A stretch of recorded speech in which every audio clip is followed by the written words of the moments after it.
আসসালামু আলাইকুম, কেমন আছেন সবাই? আলহামদুলিল্লাহ, আমরা সবাই ভালো আছি। আজকে আমার বাসায় আনন্দের শেষ নেই, কারণ আমার বাসার মধ্যে এমন এমন গেস্ট এসেছে যারা কিনা ভরপুর বিনোদনের মধ্যেই থাকে। সেদিন আমার বাসায় আমার দুই বোন সাথে আমার আরো দুইটা বোন আসে। তারা হচ্ছে আমার একজন চাচাতো বোন আর একজন ফুফাতো বোন। ঈদের পর এই প্রথম আমরা একসাথে হই, তারও ঢাকায়। আমার বাসায় খুবই আনন্দ লাগছিল যখন ওরা এসেছিল। কাজিনরা সবাই একসাথে হলে আসলে অনেকটা আনন্দের সময় যায়, আর কোন দিক দিয়ে যে সময়টা চলে যায় সেটাই টের পাই না।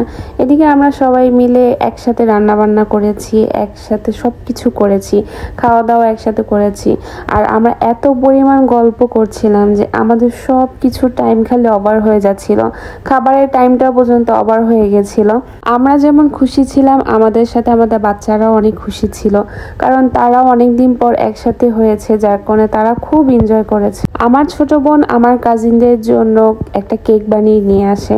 আসলে কেকটা দেখতে খুব সুন্দর ছিল, কিন্তু ও এমন একটা বক্সে করে নিয়ে আসে, কেকটা নষ্ট হয়ে যায় পুরোপুরি। আর এই কেকটা এত পরিমাণে মজা হয়েছে। আমার ছোট বোনের হাতে কেক আমরা প্রায়ই খাই, কিন্তু আমার কাজিনরা খায়নি। আমার কাজিন আমার ছোট বোনকে অনেক আগে থেকে বলে দিয়েছে যে যেদিন আমরা একসাথে হব সেদিন যেন ও একটা কেক বানিয়ে নিয়ে আসে। আর কেকটা সেদিন অনেক মজা হয়েছে, কিন্তু বক্সের কারণে একটু নষ্ট হয়ে গেছে, কিন্তু টেস্টটা অসাধারণ ছিল সেদিন। আমরা তো সবাই বলছিলাম যে এখন আর বাইরে থেকে কেক কিনবো না, ওকেই অর্ডার দিব, ও যেন আমাদের সুন্দর করে মেক করে দেয়। ও আসলে খুব সুন্দর কেক বানাতে পারে আর ডিজাইনও করতে পারে। আসলে একটু একটু করে শিখছে, পড়াশোনাও করছে, নিজের শখের বশত বাসায় কেকও বানাচ্ছে। মাঝে মাঝে দেখা গেছে যে ও একা একা কেক বানায়, আবার একা একাই নিজে খায়, এমনও পর্যন্ত দিন যায় ওর। ছোট মানুষ যতটুকু করে অতটুকুই অনেক। এটা ছিল তার পরের দিনের ভিডিও। সেদিন আমার বাসায় আমি দাওয়াত করেছিলাম আমার বোনদের হাজবেন্ডদেরকে, তারা এসেছিল আমার বাসায়। তো তাদের জন্যই সব কিছু প্রিপারেশন নিচ্ছিলাম আর কি। সকাল থেকে সবাই মিলে অনেক কাজ করেছি। আমার আব্বু সেদিন সকালবেলা আমাদের জন্য নিহারি নিয়ে আসে তার পছন্দের একটা হোটেল থেকে।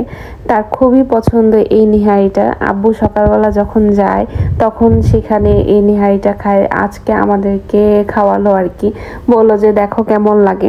তো আসলে নিহারিটা খুব মজা ছিল, সাথে নান রুটি ছিল, পরোটাও ছিল। আর নিহারিটা খুবই অসাধারণ লেগেছে। আর নিহারিটা এত পরিমাণে সফট ছিল, মাংসটা মানে একদম টান দেওয়া লাগছে না, এমনিতেই চলে আসতেছিল। আর টেস্টটা খুব ভালো ছিল। আব্বু সেদিন সকালবেলা আমাদের সাথে আর কি ব্রেকফাস্টটা করে।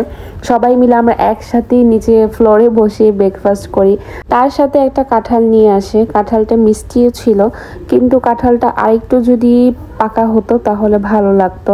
এমনি খারাপ ছিল না, ভালোই ছিল, কিন্তু একটু যদি পাকা থাকতো তাহলে ভালো লাগতো। আমার ছেলে কিন্তু মাশাআল্লাহ কাঁঠাল খুব পছন্দ করে, কিন্তু সেদিনে কাঁঠালটা যদি আরেকটু পাকা হতো তাহলে দেখা গেছে যে ও খেত। আব্বু নাস্তার সাথে সেদিন ইলিশ মাছ নিয়ে আসে। এই ইলিশ মাছগুলি খুবই ফ্রেশ ছিল, আর এটার এক একটা ইলিশ মাছের দাম ছিল 300 টাকা করে। আমার কাছে খুবই রিজনেবল লেগেছে আর ভালো লেগেছে। খুব ফ্রেশ মাছ ছিল। আসলে সকালবেলা সব মাছই ফ্রেশ থাকে। এই যে আমাদের রান্না বান্না সব শেষ। সেদিন অনেক আইটেম করা হয়, পোলাও করা হয়, মাছের মাথা দিয়ে ভুনা করা হয়, করলা ভাজি, সাথে ইলিশ মাছ ছিল, আবার রোস্ট ছিল, গরুর মাংস ছিল, আবার সালাদ ছিল, অনেক ধরনের আইটেম ছিল। যেহেতু দুলাভাইরা আসবে আর আমার কাজিনরা আছে, যার কারণে এত প্রিপারেশন। ভাইয়ারা আর আমার আব্বু সহ তারা একসাথে বসে যায় লাঞ্চ করার জন্য। তার সাথে বাচ্চাদেরকেও খাওয়ানো হচ্ছে। সবার খাওয়া দাওয়া শেষ হলে দেন আমরা যারা আছি মেয়েরা তারা সবাই বসে যায়। আমার আম্মু আমাদের সাথে বসে। আর সেদিন লাঞ্চ করতে আমাদের অনেকটা লেট হয়ে যায়। আসলে সবকিছু গুছিয়ে আনার পর তারপর আমরা লাঞ্চ করতে বসি, আর আমরা সবাই মিলে কাজ করি একসাথে। সেদিন বিকালবেলা আম্মু একটা পিঠা বানায়। এই পিঠাটা কে কে চিনেন আমাকে অবশ্যই জানাবেন। পিঠাটা হচ্ছে আতপ চাল দিয়ে বানানো হয়। এটা হচ্ছে আতপ চালের গুঁড়ো, তার সাথে হচ্ছে মিঠাই, গুড় আর হচ্ছে নারিকেল থাকে। তো এটাকে মিক্সড করে একটা পিঠা বলতে এটা লাড্ডুর মতন বানানো হয় আর কি। আমরা পিঠা বলি এটাকে, আতপ চালের পিঠা বলি। অনেক বছর পর এই পিঠাটা খাই, অনেক বছর পর। আসলে আমার আপু আর কি, বড় আপু বলেছিল এই পিঠার কথা আম্মুকে, তা আম্মু সবকিছু রেডি করে নিয়ে আসে আর খেতে অনেক মজা। বাচ্চারা সেদিন ফার্স্ট টাইম এই পিঠা ট্রাই করে। আসলে এই পিঠাটা তারা কখনোই দেখেনি। আমার বিয়ের আগেই মনে হয় আমি এই পিঠা দেখেছিলাম, তো আমার বাচ্চারা কিভাবে দেখবে। আর পিঠাটা মজাই ছিল। কিছু কিছু বাচ্চার ভালো লেগেছে, আবার অনেকগুলো বাচ্চার ভালোও লাগেনি। আসলে সবার টেস্ট বার এক না। তো পিঠাটা কিন্তু অনেক মজা ছিল, আমার কাছে খুবই ভালো লেগেছে। আর আতপ চালের পিঠা, তো চালের পিঠাটা কিন্তু একেবারে মিষ্টি হয় না, তো যে যেভাবে মিষ্টির পরিমাণ দিয়ে খেতে পারে আর কি।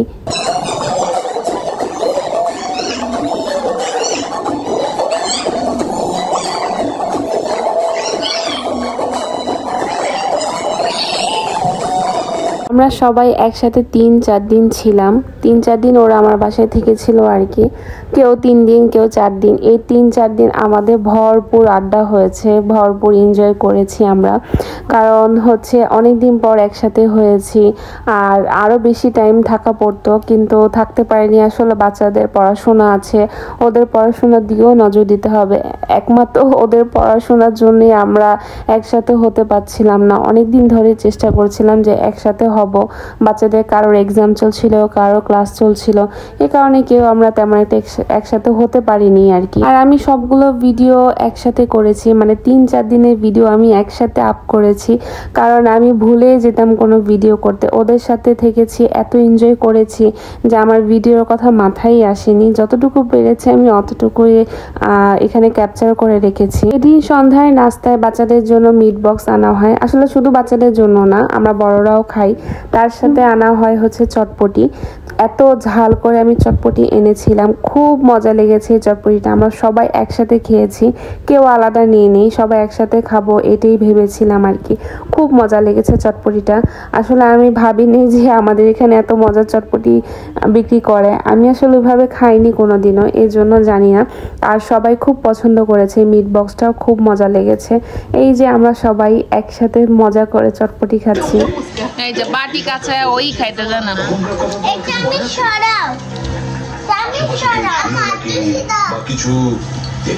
আমি নিয়ে বসছি। ওকে খাই। আম্মু এদিকে আমাদের জন্য চা জাল দিয়েছিল আলু পুরি দিয়ে খাওয়ার জন্য। আলু পুরির সাথে চা খেতে খুবই মজা লাগে, খুব ভালো লাগে। আর আমরা ডাল পুরিটা খাই না, আলু পুরিটাই খাই। একটু ঝাল ঝাল করে আলু পুরি, একদম গরম গরম আলু পুরি নিয়ে এসেছিলাম, সেটা দিয়ে চা দিয়ে খাচ্ছিলাম। তার মধ্যে আমরা একদিন মার্কেটে বের হই, মানে আমার কাজিনের ওরা শপিং করবে, ওদেরকে নিয়ে বের হই। আর মেনলি ওরা যাবে হচ্ছে মিরপুর হোপ মার্কেট, যেটা সেখানে যাবে। আমার একটা কাজিন, মানে আমার চাচাতো বোন কিন্তু নিউ মার্কেটের কাছাকাছি থাকে, তারপরে ও সেখানে তেমন একটা যায় না। ও একমত আমাদের সাথেই দেখা গেল যে কোথাও যায় মার্কেটিং করতে। আসলে সবাই মিলে একসাথে মার্কেটিং করা মজাটাই অন্যরকম। সবাই মিলে পছন্দ করব, আনন্দ করব, আবার কিছু খাবো। তো আমরা সবাই সেদিন খুব মজা করেছি। আর সেদিন আমাদের বাসায় যেতে অনেক সময় লেগেছিল। রাতে 10:30টার সময় আমরা বাসায় যাই। যাওয়ার পথে আমার একটা কাজিনকে আব্বু নিয়ে যায়, আর আমরা 4 জন একসাথে যাই।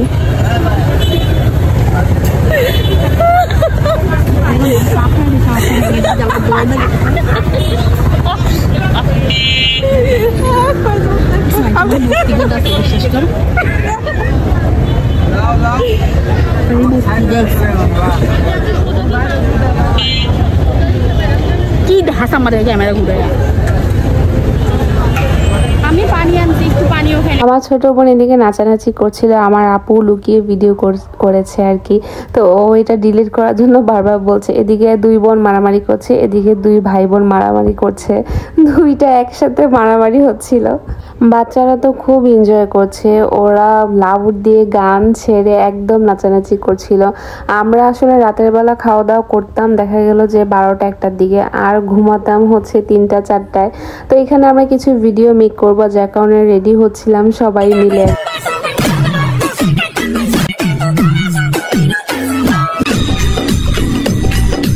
নাচানাচি শেষ, আনন্দ ফুর্তি শেষ করে এখন সবার যাওয়ার টাইম চলে এসেছে। এদিকে আমার কাজিন ভর্তা বানাচ্ছিল, একটা হচ্ছে চালতার ভর্তা আর একটা হচ্ছে শুটকির ভর্তা, এটা ভাত দিয়ে খাওয়ার জন্য। তা আমি পাটায় কিছু ভাত মেখে নিয়েছি, এটা খাবো।